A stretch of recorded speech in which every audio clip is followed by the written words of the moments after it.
У меня на руках обращение жителей села Новопавловка и Военно-Антоновка Сокулукского района.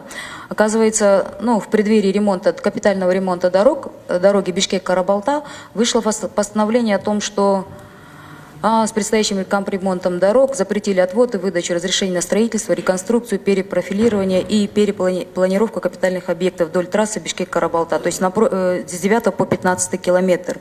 Это напротив, получается, именно сел Новопавловка и Военно-Антоновка.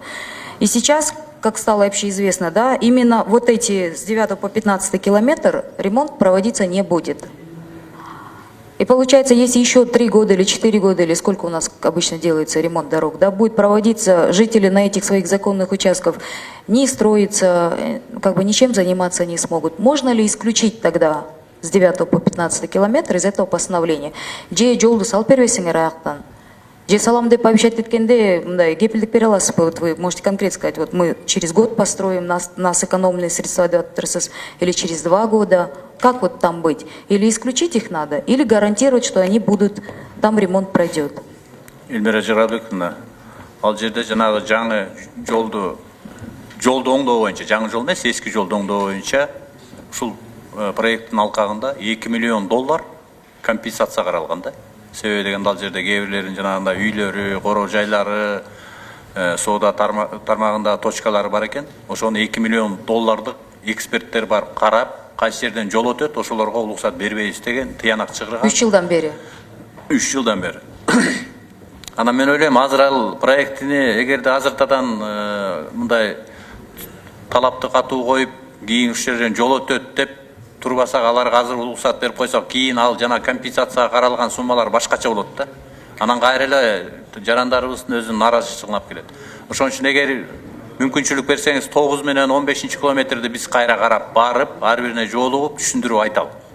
Себеби дегенде аларды салып коюш аларга мындай туура эмес болуп калат да. Кийин анан кайра бузулат ал. Эгерде жанагындай проектке кирип калган аянтчага салынып койгон болсо, жерге салынса, анда кайра чыгым болот. Анда сиз так эле айтып койгойсузбу, ремонт ошол участок жасалабы же жасалбайбы? Азыр айтып берсинчи биздин. Бул боюнча мен жооп берсем, Эльвира Жыргалбековна, транспорт министринин орун басары Жусупбалиев. 9 километрден 15,9 километрге чейин Бишкек-Карабалта автожолунун жалпысынан 6 километр 900 метрди түзгөн участок реабилитация проектисине алдын ала багы 2 жыл башта каралып жаткан. Буну толук түшүндүрүп кетели. Анан багы ал кезде консультанттык компания технико-экономический обоснованиясын алдын ала иштеп чыкканда граждандык жумуштардын көлөмү $92 миллион түзгөндө. Анан багы кийинкисинде инженерный более точный компания иштер жүргүзүп технический инженерный оценкасын кылганда проект кымбаттап кеткен. Анда граждандык жумуштардын көлөмү $115 миллион чыгып кеткен дагы. Анан $23 миллион дефицит пайда боло баштаганда ошондо министрлик чечимге барып, бул жолду хотя бы баштап неметиш үчүн убактылуу ошол 6,9 километр реабилитациядан чыгарылган. Бирок ал 6,9 шакырым жол мына азыр China Railway номер 5 деген компания тендерден утуп азыр келишим түзүлгөн.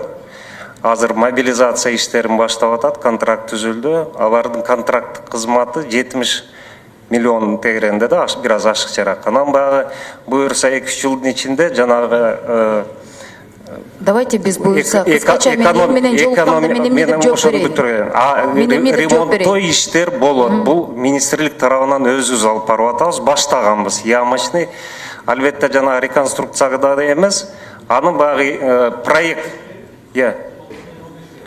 реабилитация эмес, аны министрлик өзү азыр ремонтун жүргүзүп атабыз, жумуштарын. Жок, ачык эле айтып койгойсуз.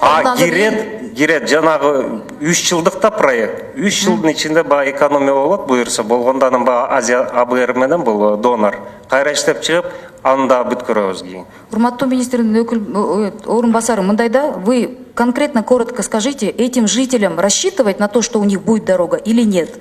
Да? Эльмира Жыргалбековна, мен жооп берип коеюнчу. Сиз билесиз, мен ошол жакка постоянно барып турам, жолугуп турам. Ал жерде мындай болот да. Ал жерде бир дагы мындай үзүндүү болуп, оңдолбогон жер калбайт. Жасалат. Жазалат бардыгычы. Жана кирбей калды дегендигин баарын кийребиз, аны сүйлөшкөнбүз да. Анан жарандарыбызга ал жерге уруксат бербешибиз керек, эгерде жана проектиге карата Анда суранычы эл менен жолугуп түшүндүрүп берип коюңуздар. Биз ошол ишти жүргүзөлү. Хорошо, рахмат. И экинчи суроо, фонд госимущества. Болсунбек Умишбекович, вот у меня к вам такой вопрос, да? По гостинице Семетей, да, я лично была шокирована, что 5000 квадратных метров и оплачивать всего 50 тысяч сомов. Это не надо быть бизнесменом, чтобы понять, что за 25 лет вообще какая у нас, насколько коррумпированная система, и ни один госслужащий не понес наказание. Никого не посадили, никого не осудили, никто за эти все годы ушел боюнча жооп берген жок. Танан мындайда Мегаком, РСК банк, Айлбанк, вот наши так сказать, ведомства, да, чтобы арендовать помещение, вот я помню, недавно только Айлбанк хотел за 300 тысяч у ВФ-центра взять аренду. 300 тысяч долларов в год. Мы же могли бы сэкономить. Ушундай Семетей дели берип коюп билиңиздер. Ушул боюнча кандай сиз эме деп жооп бересиз? Мен мындай суроом кыскача мындай да. Будут ли вот эти люди, которые столько лет, получается, обворовывали государство, нести ответственность? Или просто увеличение болот, кого-то поувольняет, и мы вот так, как всегда, боремся с коррупцией, жалоб калат, да? Ну, здесь и ГСБ может ответить, и АКС, в принципе, да? Мыйзам бузуу менен иш алып барган мамлекеттик ишканалардын жетекчилигине болгон материалдардын баарын биз финансовый полицияга жөнөттүк. Ал эми гостиница Семетей боюнча азыр анализдер жүрүп атат. Өкмөттүн чечими чыккандан кийин дагы чечим кабыл алабыз. Мен кошумчалап коеюнчу, Элмира Жалгалбековна, Семетей боюнча да, мына өткөндө кырсык болду жана дача суудагы. Ошол жерде 50ге жакын жараны устап келип, 12 күн жайгаштырдык, 600 000 сом төлөп бердик. Рыночтык базар баасы менен төлөп бердик. Анан 50 000 сомду 1 жылдык киреше дегенде биз айттык. Же бул гостиницаны, мейманкананы сатышыбыз керек, же болбосо менеджментин өзгөртүшүбүз керек. Өзүңүз айткандай, жанагындай өзүбүз мамлекеттик ишканаларга таппай жүрсөк, булар 30 000 неме менен мен ойлойм, бул коррупциялык механизм да. Ошон үчүн биз азыр карайбыз ушул жылы.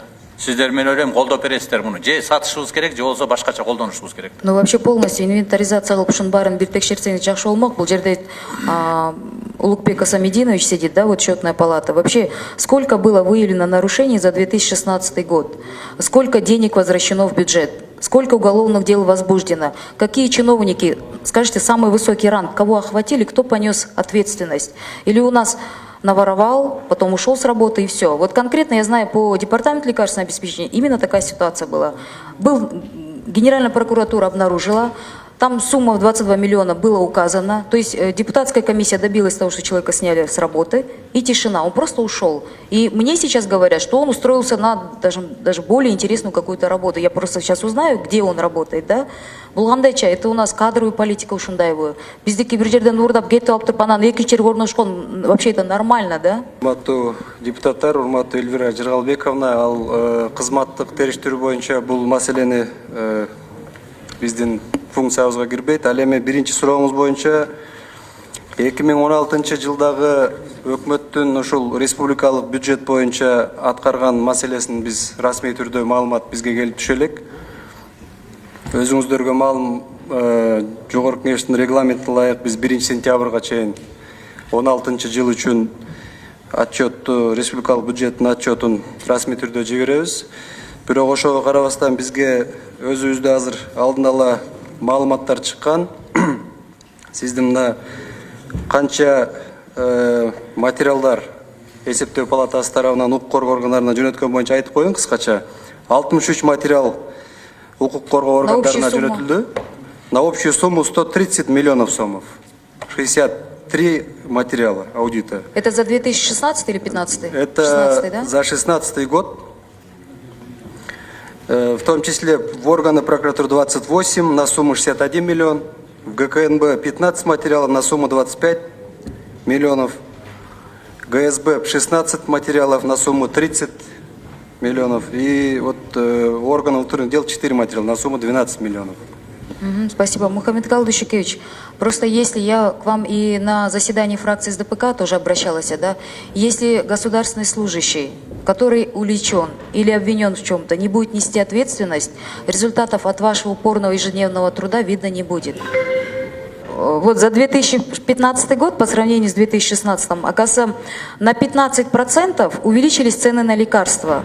Таланбек Абдулаевич, да, вот мы с вами реформировали, точнее, как бы, ну, убрали с должности бывшего руководителя, который 10 лет там сидел, который был увлечен в коррупции, ну, который просто легким испугом отделался, ушел с работы и все, да.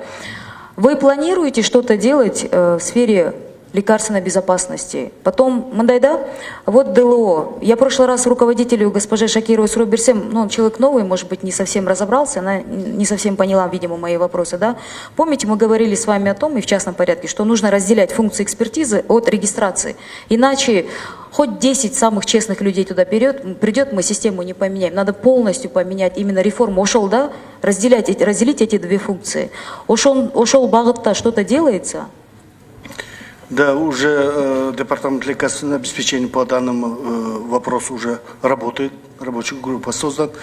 В течение месяца выйдет уже приказ об разделении. Второе, по поводу ценной регуляции.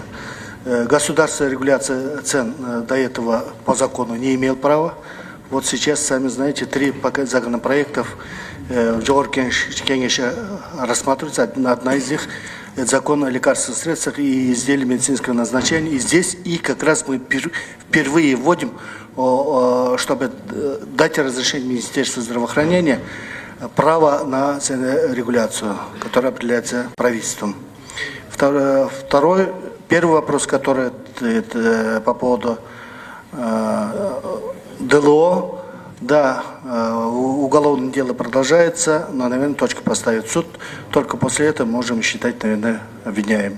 А так это все ваши рекомендации учтены, работа ведется. 2 недели назад в Алмате было заседание, я поняла так, в рамках ЕАЭС по лекарственной безопасности.